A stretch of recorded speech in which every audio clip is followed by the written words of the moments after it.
What's up, chef? So today we're going to be making honey glazed chicken nuggets while telling you a story.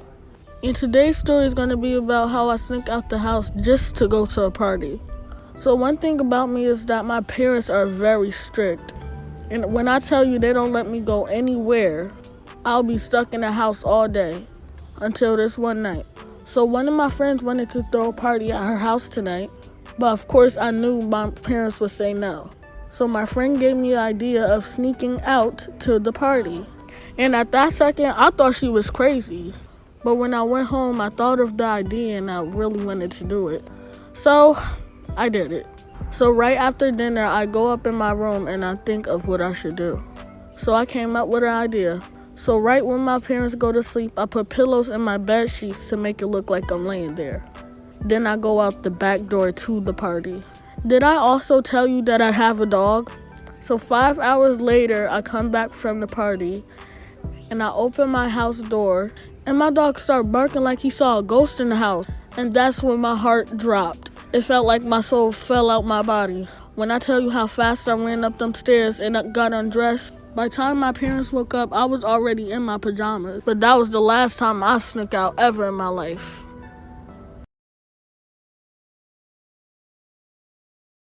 Okay, so this is for you guys that want to keep hearing my crazy restaurant stories. There's this one night I saw my chef run outside to our staff parking lot.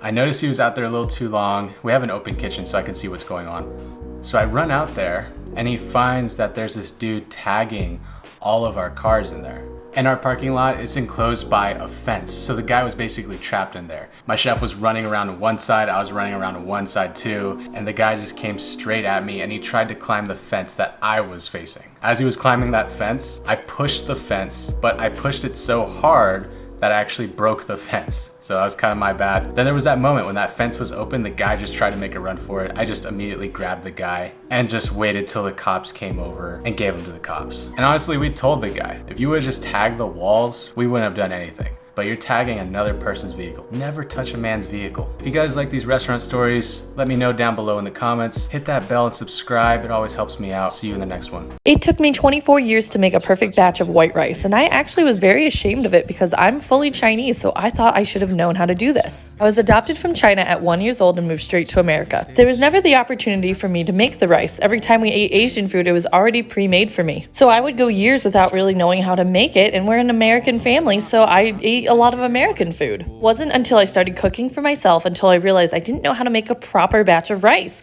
I would overwater it or over steam it, or I wouldn't even rinse it. I'm not perfect and I have a lot of learning to do, but if you have a better method, comment below.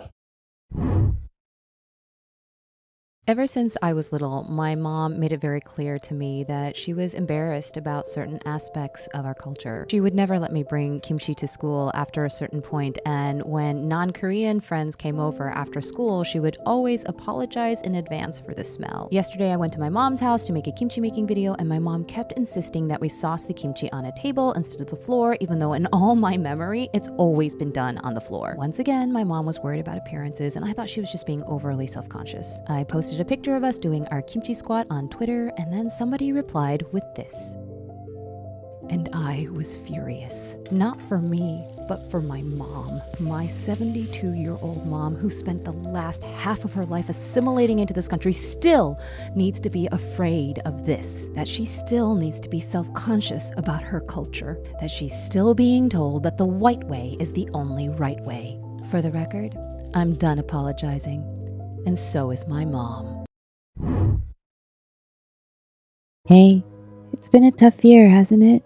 Actually, it's been a tough 18 months, and although it seems like things might be on the mend, sometimes it has to get worse before it really gets any better. I don't know what that is for you, but I'm here to tell you you have permission to do what it takes to feel just a little bit better. I know that jobs, school, kids, mortgage payments are knocking on your door, but sometimes the loudest knock of all is the pounding from our own fists. So unclench your hand, rest your arm, sit down, have something to eat, something you like to eat, something that tastes good, reminds you of your grandma, of the screen door from your old house. Then lie down, close your eyes and rest. Yeah, rest. You're allowed to rest for an hour, half the day, the whole day if you can. Because the act of healing will take more energy, more work, more courage than your body is ready for right now. And we need you to be ready.